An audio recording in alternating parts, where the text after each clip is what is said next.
Hello, my name is Lindsay. I have had the pleasure of taking Lauren's fertility yoga, prenatal yoga, and mom and baby yoga classes.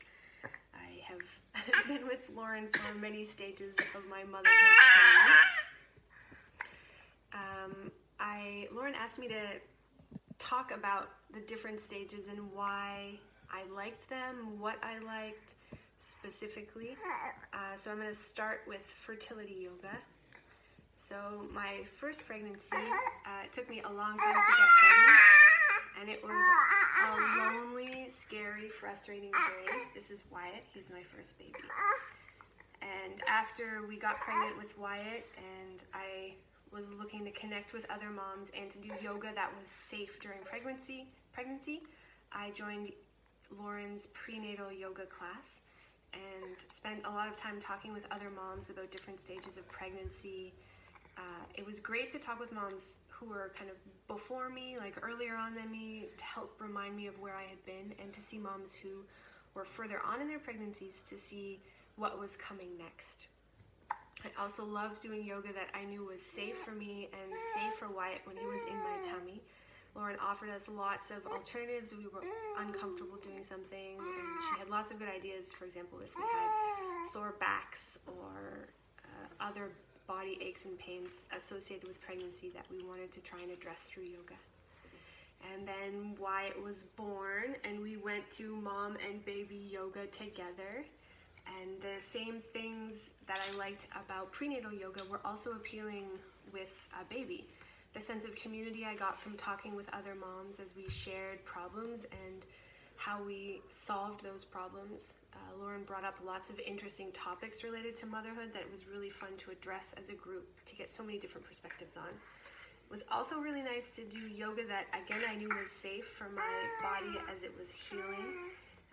Lauren, again, offered us lots of help and advice on what we could do to, for example, increase the strength of our pelvic floor, or how we could do yoga without hurting our stomach muscles. The other thing about mom and baby yoga that was really special is it's really a safe and comfortable place to show up with a baby or two kids. Lauren lets us know that it's okay if we nurse or take a break to change diapers. Even if we can't do the yoga, Lauren gives us alternatives for how we can still participate and still do breath work. Mom and baby yoga was a nice treat when I was at home with Wyatt. And fast forward a couple years, we were trying to get pregnant again. I thought maybe it would be faster the second time, but it took us a long time to get pregnant. And after about 5 months of trying, I learned about Lauren's fertility yoga program. And one of the most amazing things about that, sorry about that, so toy music going on here, was the sense of community I got from being with other people going through a similar journey. It wasn't as lonely. It was almost reassuring to know that there are other people out there who have similar problems, who also want to talk about it, because we don't really talk about fertility and fertility journeys and our journey to conception much. My partner and I talked about it, but we didn't talk about it outside of us, which is why I think it's so lonely. So being in a group where you can talk about it with other women who are going through it is huge. It's also amazing to be able to learn about your body and what you can do and what you have control over to help improve your fertility or to help you try and conceive. For example, stress is not a great, if a stressed body is less likely to conceive because it's focused on stress as opposed to reproduction. Lauren taught us about that, taught us how to recognize stress, how to try and reduce it. Lauren had so many tools that helped me learn about my fertility and gave me back a sense of control that I didn't have. Like, through my fertility journey, after about 5 months, I learned about fertility yoga. I did fertility yoga for about 8 months before we finally got pregnant with Sophie, who is now 5 months old. And during that process, when I was taking fertility yoga, I didn't feel as lonely, I didn't feel as frustrated, and it wasn't as scary. It was kind of normalized to some extent because I was talking with other people about it and learning about it, and we were doing yoga and movement and breath work to try and improve fertility in a way that wasn't like weird. It was just normal to do that stuff all the time.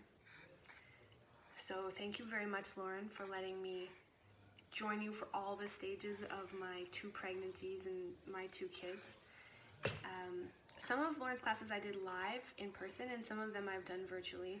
There's definitely differences between the 2. I think they both have some pros and some cons. My favorite things about doing things live are that you get to be in a room with other people. You feel the energy of everyone in the room. It's also nice not to have to crank your head around to look at a computer screen. You can just look at the people around you if you're stuck on what to do or what you should be doing next or how to do a pose. One of the cons, of course, is that you have to get ready and get to a live yoga class. So one of the huge benefits of virtual yoga, especially I find with kids, is that I don't have to go anywhere. My travel time is just, from my kitchen to my yoga mat, which is very handy. It's super easy to take a quick break and put Sophie down for a nap or change her diaper or feed her.